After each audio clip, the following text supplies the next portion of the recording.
To set up Nova Click on Bullx, Photon, and Axiom, you'll first need to create an account on one of these platforms once you've logged in. Visit the click.trade on nova.io website and download the Chrome extension.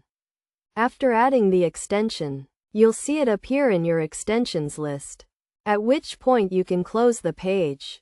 Next, click the Connect Telegram option on the same website, and if you have Telegram installed, you can start the bot directly.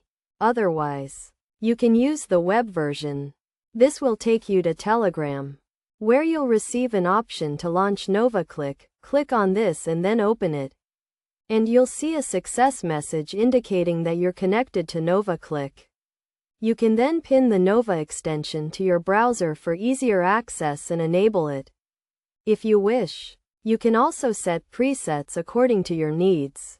With Nova Click set up, you can navigate to the trading section and view your bot in action on platforms like Axiom, Bullx, and Photon. Simply click on a coin, and the Nova Click bot will appear, allowing you to start using it.